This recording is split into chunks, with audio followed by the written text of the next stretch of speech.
오늘 우리에게 주시는 하나님의 말씀은 열왕기상 7장 23절부터 51절까지의 말씀입니다.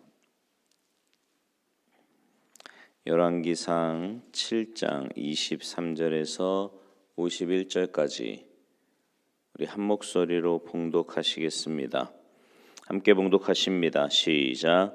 또 바다를 부어 만들었으니 그 직경이 10규빗이요 그 모양이 둥글며 그 높이는 5규빗이요 주위는 30규빗 줄을 두를 만하며 그 가장자리 아래에는 돌아가며 박이 있는데 매 규빗에 10개씩 있어서 바다 주위에 둘렸으니 그 박은 바다를 부어 만들 때에 2줄로 부어 만들었으며 그 바다를 소 12마리가 바쳤으니 셋은 북쪽을 향하였고 셋은 서쪽을 향하였고 셋은 남쪽을 향하였고 셋은 동쪽을 향하였으며 바다를 그 위에 놓았고 소의 뒤는 다 안으로 두었으며 바다의 두께는 한 손 너비만 하고 그것에 가는 백합화의 양식으로 잔 가에 같이 만들었으니 그 바다에는 2000밭을 담겠더라. 또 노수로 받침 수레열을 만들었으니 매 받침 수레의 길이가 4규빗이요 너비가 4규빗이요 높이가 3규빗이라.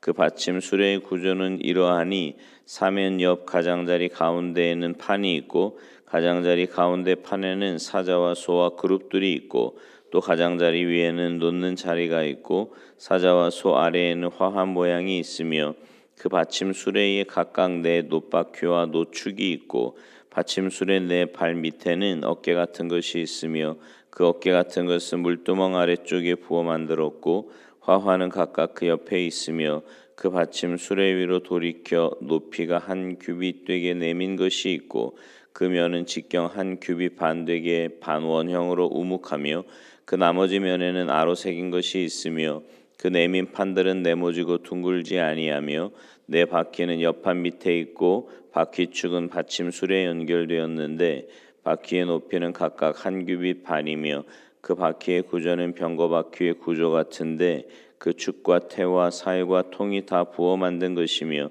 받침 수레의 모퉁이에 어깨 같은 것 4이 있는데 그 어깨는 받침 수레와 연결되었고 받침 수레 위에 둥근 테두리가 있는데 높이가 반규빗이요 또 받침 수레 위에 버팀대와 옆판들이 받침 수레와 연결되었고 버팀대 판과 옆판에는 각각 빈 곳을 따라 그룹들과 사자와 종려나무를 아로 새겼고 또 그 둘레에 화환 모양이 있더라. 이와 같이 받침 수레 10개를 만들었는데 그 부어 만든 법과 크기와 양식을 다 동일하게 만들었더라. 또 물두멍 10개를 노수로 만들었는데 물두멍마다 각각 40밭을 담게 하였으며 매 물두멍의 직경은 4규빗이라 10 받침 수레 위에 각각 물두멍이 하나씩이더라. 그 받침 수레 5은 성전 오른쪽에 두었고 5은 성전 왼쪽에 두었고 성전 오른쪽 동남쪽에는 그 바다를 두었더라. 히람이 또 물두멍과 부삽과 대접들을 만들었더라. 이와 같이 히람이 솔로몬 왕을 위하여 여호와의 전에 모든 일을 마쳤으니 곧 기둥들과 그 기둥 꼭대기에 공 같은 머리 둘과 또 기둥 꼭대기에 공 같은 머리를 가리는 그물 둘과 또 그 그물들을 위하여 만든 밤에 그물에 2줄씩으로 기둥 위에 공 같은 2 머리를 가리게 한 석류 400개와 또 10개 받침 수레와 받침 수레 위에 10개 물두멍과 한 바다와 그 바다 아래 소 12마리와 솥과 부삽과 대접들이라. 히람이 솔로몬 왕을 위하여 여호와의 성전에 이 모든 그릇을 빛난 노수로 만드니라. 왕이 요단 평지에서 숫꽃과 사르단 사이에 찾은 흙에 그것들을 부어내었더라.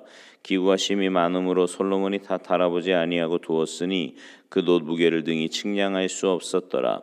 솔로몬이 또 여호와의 성전의 모든 기구를 만들었으니 곧 금단과 진설병의 금상과 내소 앞에 좌우로 5씩 둘 정금 등잔대며 또 금꽃과 등잔과 불집게며 또 정금 대접과 불집게와 주발과 숟가락과 불을 옮기는 그릇이며 또 내소고 지성소문의 금 돌적이와 성전 곧 외소문의 금 돌적이더라. 솔로몬 왕이 여호와의 성전을 위하여 만드는 모든 일을 마친지라. 이에 솔로몬이 그의 아버지 다윗이 드린 물건 곧 은과 금과 기구들을 가져다가 여호와의 성전 곳간에 두었더라. 아멘. 할렐루야. 오늘 본문은요, 하나님의 성전 안에 놓아야 할 기구들과 또 준비되어야 할 것들이 어떻게 만들어졌고 또 어떤 값진 것들이 들어있는지에 대한 말씀입니다. 오늘 본문은 특별히 하나님의 성전을 마무리하는 단계에서 지성소와 성소 안에 놓아야 할, 또 그 지성소 안에 놓아야 하는 많은 물건들에 대해 또 어떻게 만들고 어떤 재료로 만들어야 하는지를 말하고 있습니다. 51절에 보면은요, 이제 성전을 마무리하면서 아버지 다윗이 하나님께 드린 물건을 성전 곳간에 두었다라는 말씀이 나옵니다. 오늘 본문 말씀을 통해서 하나님께서 준비하시고 또 하나님께서 기뻐하시는 성도의 두 가지 모습을 여러분과 함께 나누려고 합니다. 먼저 하나님께서 기뻐하시는 성도는 하나님께 최선을 다하여 섬기는 자입니다.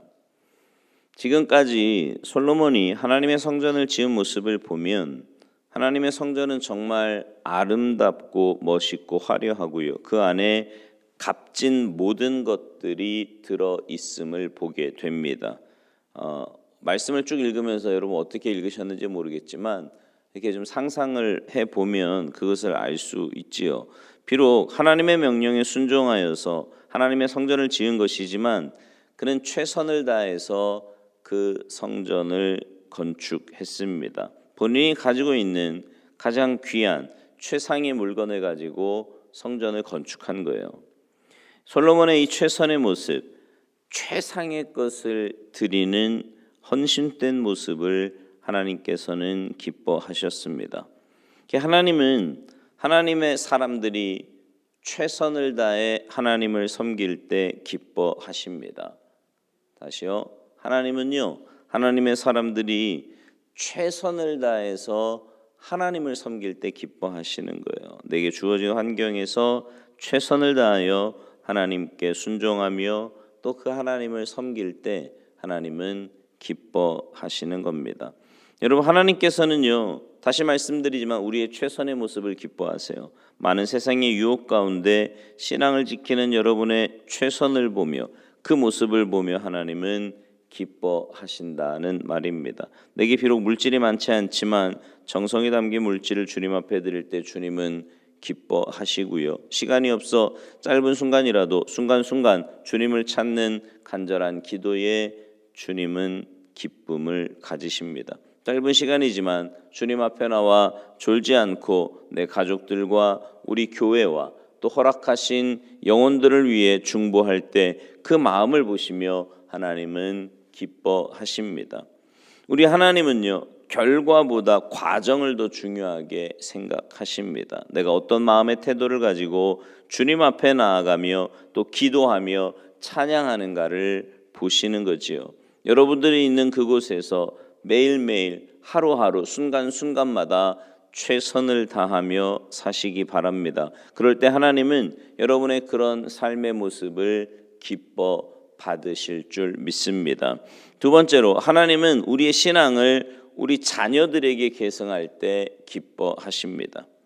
솔로몬이 성전을 건축할 수 있었던 것은 아버지 다윗을 통한 하나님의 약속입니다. 솔로몬이 긴 시간과 정성을 다해 하나님의 성전을 건축할 수 있었던 것은 아버지 다윗이 가지고 있었던 신앙의 계승이라고 말할 수 있을 겁니다. 51절을 좀 다시 보세요.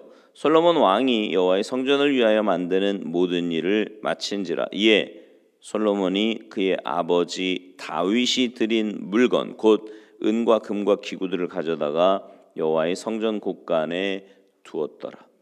솔로몬은 아버지 다윗이 성전 건축을 위해 준비한 많은 것을 사용했습니다. 그리고 많은 귀한 것들을 여호와의 전 곳간에 보관하였어요. 이 말씀을 더 잘 이해하기 위해서 역대상 29장 19절에 보면 다윗의 솔로몬을 위한 기도가 나옵니다.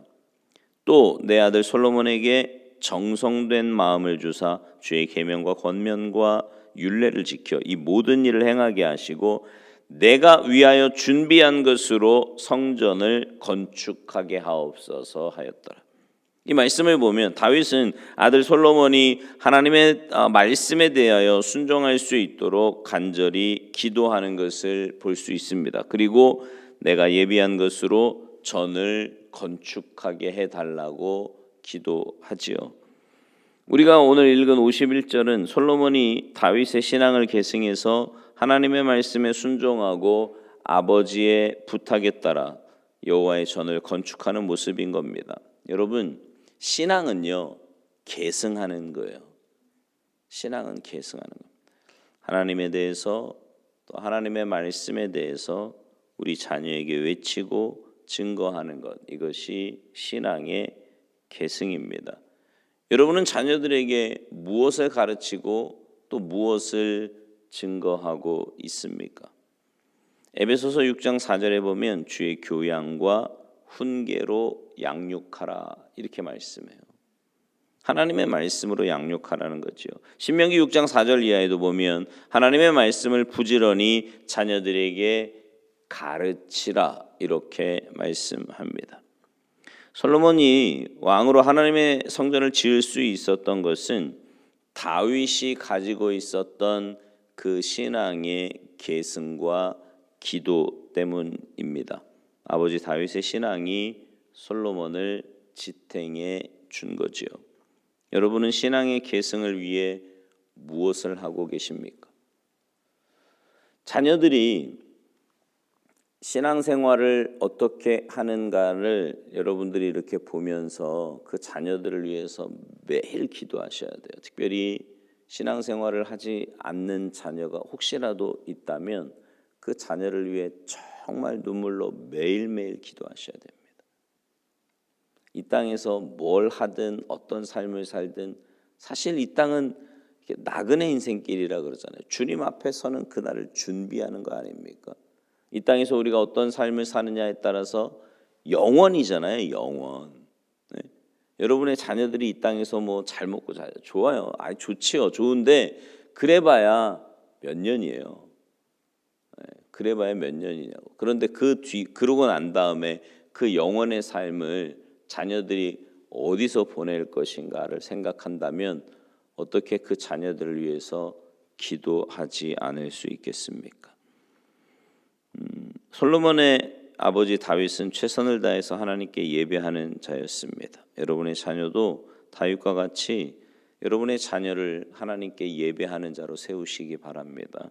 그러기 위해 여러분이 먼저 본이 되어야 돼요. 가르치는 것과 증거하는 것 중요하지만 보여주는 것이 훨씬 더 중요합니다. 하나님께 예배드리는 삶이 자녀들에게는 점점 쉽지 않은 그런 세상이 되어가고 있습니다. 세상의 유혹이 우리 자녀들을 공격합니다. 그러나 그런 환경 속에서도 하나님이 기뻐하시는 사람은 예배자의 모습으로 사는 예배자인 겁니다.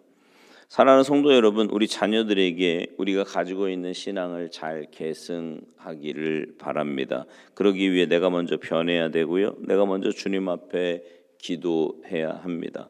내가 먼저 하나님의 말씀을 묵상하고 그 말씀대로 순종하며 살아갈 때 우리의 자녀들이 변화될 줄로 믿습니다.